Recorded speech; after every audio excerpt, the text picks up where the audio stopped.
Bismillahirrahmanirrahim. Assalamualaikum warahmatullahi wabarakatuh. Alhamdulillahi rabbil alamin. Wal aqibatu lil muttaqin. Wala udwana illa 'alal zalimin. Assalatu wassalamu alayka ya sayyidi ya Rasulullah. Khudh biyadi qalat hillati adarikni. Maha suci Allah, alhamdulillah, dengan izin Allah Subhanahu wa taala, pada hari ini tepatnya tanggal 27 bulan Ramadan, kita masih berkesempatan melaksanakan ibadah saum. Mudah-mudahan puasa kita dan amal-amal kita lainnya diterima oleh Allah Subhanahu wa taala. Dan mudah-mudahan pula dengan amaliyah di bulan hari ini mampu mengangkat kita pada satu derajat yang mulia di sisi Allah, yakni derajat hamba-hamba Allah yang bertakwa, sebagaimana yang dijanjikan oleh Allah ketika ibadah saum ini ditunaikan dengan sebaik-baiknya, akan menghantarkan kita pada derajat hamba Allah yang bertakwa. Sahabat yang dirahmati Allah, tidak terasa pula hari ini kita sudah hampir 3 bulan, ya, 3 bulan lamanya dalam ujian wabah corona, ya. Satu ujian yang sangat luar biasa, ya. Makhluk kecil yang Allah ciptakan dengan asbab mungkin tangan-tangan manusia dan lain-lain, Allah hadirkan di muka bumi ini mampu memporak-porandakan semua sistem kehidupan kita. Dan Masya Allah, tabarakallah, ya, kita tidak terasa hari ini work from home, bekerja di rumah ini sudah hampir 3 bulan lamanya. Masya Allah, tabarakallah. Namun tentu suasana dan situasi seperti ini tidak semuanya orang bisa menyikapi dengan baik dan mengambil hikmah terbaik. Padahal kita tentu sebagai seorang muslim harus punya keyakinan yang besar kepada Allah. Allah Subhanahu wa taala berfirman, a'udzubillah, Rabbana ma khalaqta hada batila. Bahwa sesungguhnya tidak ada situasi yang Allah ciptakan, sesuatu yang Allah hadirkan di hadapan kita, di tengah-tengah kita, sekecil apapun itu tidak terlepas ada sesuatu yang bernilai, tidak sia-sia, tidak sesuatu yang mubah, tidak sesuatu yang tidak bermanfaat. Senantiasa ada hikmah besar di balik semua kejadian peristiwa yang Allah hadirkan di tengah-tengah kita. Nah, kemudian sahabat yang dirahmati Allah, untuk menyikapi fenomena ini supaya kita bisa merasakan suasana yang damai, suasana yang nyaman, tentram, bahkan mungkin bisa jadi situasi ini adalah situasi yang membahagiakan kita dalam sejarah kehidupan kita. Allah Subhanahu wa taala telah banyak memberikan ibrah kepada kita dengan sejarah, dengan peristiwa-peristiwa sejarah yang dialami oleh hamba-hamba Allah yang soleh sebelum kita. Sebut saja Nabiullah Adam alaihissalam pada saat terusir dari surganya Allah Subhanahu wa taala, ia di lockdown di bumi Allah dengan sendiri, ya. Ya mungkin hari ini kita bisa berpikir ingin suasana yang luas gitu, ya, yang tidak banyak orang, bisa menyendiri. Tapi kalau satu bumi hanya satu jiwa, Masya Allah, tabarakallah. Kemudian juga Allah pernah melockdown Nabiullah Yunus alaihissalam di dalam perut ikan gitu, ya. Masya Allah, Nabi Yunus menghadapi 3 masa kegelapan, gelap di malam hari, gelap di dalam lautan, juga gelap di dalam perut ikan. Nah, kemudian sahabat yang dirahmati Allah, selain Nabiullah Yunus alaihissalam, juga Nabiullah Ibrahim alaihissalam pernah di lockdown oleh Allah Subhanahu wa taala di dalam bara api yang sangat panas.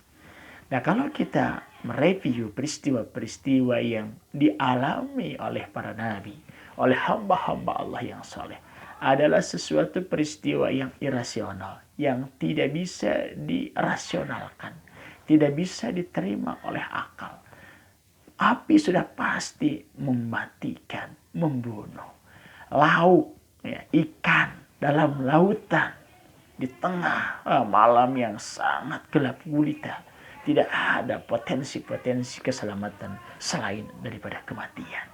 Begitupun juga Nabi Allah Adam alaihissalam ketika terusir dari surga, hidup sendirian di tengah-tengah belantara bumi ini, juga mungkin tidak pernah terbayangkan akan menemukan suatu solusi dari berbagai persoalan ini. Apalagi kita, sahabat yang dirahmati Allah, kita diuji oleh Allah Subhanahu wa taala secara pandemi menyeluruh sedunia dengan wajah virus corona. Kita masih banyak diberikan kemudahan-kemudahan oleh Allah, tidak layaknya seperti nabi-nabi yang lain yang pernah mereka uji oleh Allah.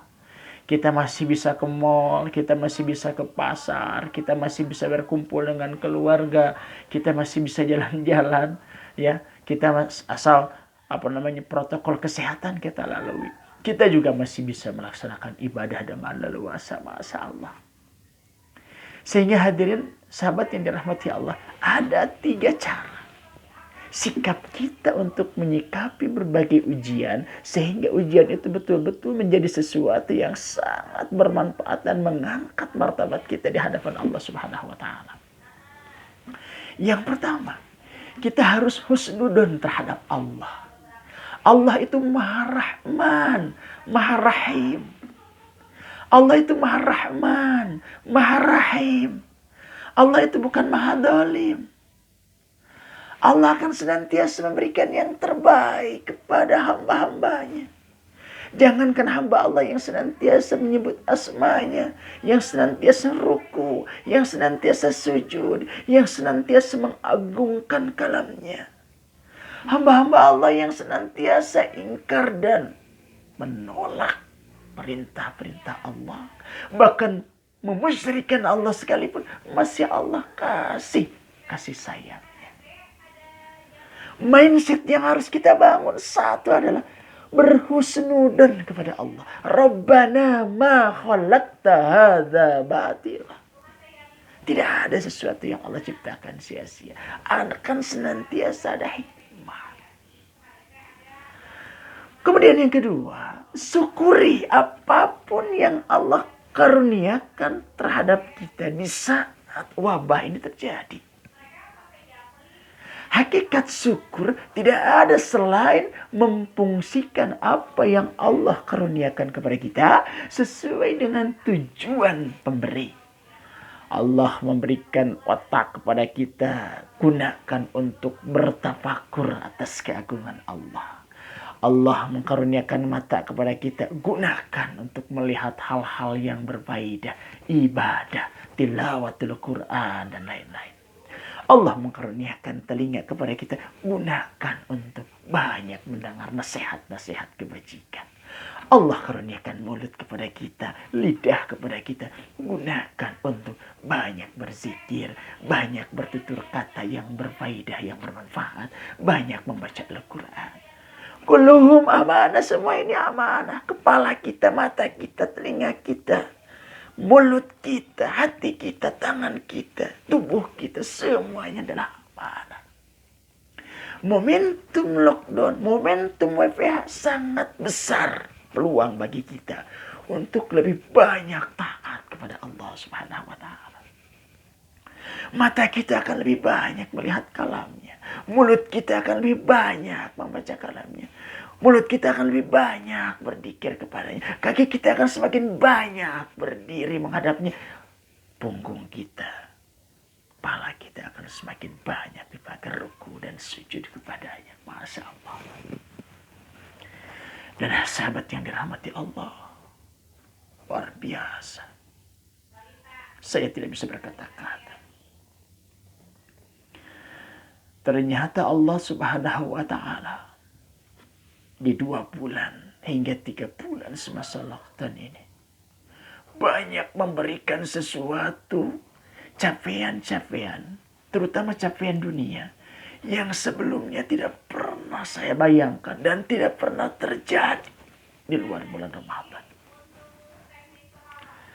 Misal dalam aspek bisnis, Allah jadikan saya menjadi the best reseller di Kurma King Salman. Kebayang menjadi reseller berapa, mampu menjual hampir 350 box kurma. Keuntungannya berapa? THR-nya 1,2. Belum keuntungannya dan lain-lain. Allah mampukan juga saya menjual tumbler. Hampir 400 tumbler selama lockdown. Ada satu keberanian untuk menjual. Ada kepiawaian dalam berkomunikasi. Membangun jaringan. Semua nikmat yang sangat luar biasa. Bayaran-bayaran, cicilan-cicilan, beban-beban kehidupan mulai terurai sedikit demi sedikit. Kebutuhan lockdown selama 3 bulan ini mungkin anak-anak juga kaget. Tidak pernah kita kesulitan makan. Bahkan mungkin senantiasa dihadirkan menu-menu yang sebelumnya tidak pernah kita hadirkan. Aneka banyak makanan. Masya Allah. Hadiah datang dari sana, dari sini. Saya tidak bisa menilai, bahkan mungkin bisa jadi 3 kali lipat Allah berkahi rezeki kita dibanding masa dalam wabah. Allahu Akbar. Yang saya takutkan adalah takut nilai kebajikan yang kita lakukan Allah nilai dengan kebutuhan-kebutuhan duniawi kita. Sehingga pada saat yaumil kiamat kelak, pas kita buka kantong amal-amal kita, nilai pahalanya sudah tidak ada karena sudah habis di muka bumi. Itu justru yang saya takutkan, masalah. Jadi situasi yang mencekam, situasi yang mencemaskan, situasi sempit, bagi Allah tidak ada yang luang, tidak ada yang sempit. Manakala sesuatu segalanya disikapi dengan tadi berhusnudzon kepada Allah, mensyukuri atas nikmat dari Allah, dan kita berikhtiar terbaik menurut kita. Fattaqullaha mastata'tum. Masya Allah. Justru saya pribadi malah takut. Apakah saya akan merasakan sesuatu seperti ini pada saat pandemi ini selesai? Masya Allah. Ini kenikmatan yang sangat luar biasa. Masya Allah. Dan itulah, sahabat yang dirahmati Allah, ketika kita belajar dari para nabi seperti Nabiullah Adam alaihissalam, Nabiullah Yunus alaihissalam, juga Nabiullah Ibrahim al-Khalil alaihissalam, pada saat diberikan ujian oleh Allah Subhanahu wa taala, ujian yang jauh lebih berat dan keras dari apa yang kita alami hari ini, mereka mampu keluar dari persoalan itu dan menemukan solusi. Dan kalau kita urai, tidak ada solusinya selain daripada memperbanyak tobat, membersihkan jiwanya, mentotalkan ketergantungannya kepada Allah Subhanahu wa taala. Dengan kalam yang disampaikan oleh Nabiullah Adam, Rabbana dolamna anfusana wa illam taghfir lana wa tarhamna lanakunanna minal khasirin. Juga yang diungkapkan oleh Nabiullah Yunus alaihissalam, La ilaha illa anta subhanaka inni kuntu minadh dhalimin. Kemudian juga Nabiullah Ibrahim alaihissalam, hasbunallah wa ni'mal wakil, ni'mal maula wa ni'man nasir. Dan lebih dahsyat lagi, karena persoalan yang akan dialami oleh umatnya Rasulullah SAW begitu kompleks, maka Rasulullah pun mewariskan satu kalimat yang mulia yang senantiasa beliau perbanyak baca di 10 terakhir bulan Ramadan. Allahumma innaka afuwun karim, tuhibbul afwa fa'fu anna ya karim. Wahai Allah, Engkau ada zat yang maha pengampun. Sangat senang Engkau terhadap hamba-hamba yang meminta ampunan. Ampunilah kami ya Rabbana. Maka sahabat yang dirahmati Allah, bagi kita kaum muslimin yang beriman, yang yakin akan Allah dan ajarannya, yang taat atas ketentuan-ketentuan Allah, tidak ada sesuatu selain sesuatu yang membahagiakan bagi kita. Semoga senantiasa Allah merahmati kita, Allah menyempurnakan keimanan dan ketakwaan kita, Allah menggugurkan dosa-dosa kita, Allah melindungi diri kita dan keluarga kita dari sentuhan api neraka. Dan pada bulan Ramadan ini, Allah angkat derajat kita menjadi hamba-hamba Allah yang bertakwa. Dan di yaumil kiamat kelak, kita bisa dikumpulkan bersama Rasulullah Sallallahu Alaihi Wasallam dalam surga Firdausnya dan indah. Amin ya Allah ya Rabbal Alamin. Salim radhiyallahu kepada sahabat Rasulullah ajmain. Amin. Allahumma ya Allah, ampunilah dosa kami ya Allah, dosa ibu bapak kami ya Allah, dosa guru-guru kami ya Allah, dan dosa segenap kaum muslimin wal muslimat ya Rabbana. Wahai Allah ya Tuhan kami, terimalah amal kebajikan kami pada bulan Ramadan. Wahai Allah ya Tuhan kami, angkatlah derajat kami pada bulan ini menjadi hamba-Mu yang bertakwa. Wahai Allah ya Tuhan kami, akhiri wabah corona ini ya Rabbana. Berikan kehidupan yang mulia bagi kami. Kami merindukan Baitullah-Mu. Kami merindukan Masjid Nabawi. Kami merindukan untuk berkumpul di masjid-masjid dengan keleluasaan dan kebebasan. Kami juga rindu berhimpun, berkumpul dengan sanak keluarga dan orang tua di kampung halaman. Allahumma rabbana atina fid dunya hasanah wa fil akhirati hasanah wa qina adzabannar. Walhamdulillahirabbil alamin. Assalamualaikum warahmatullahi wabarakatuh.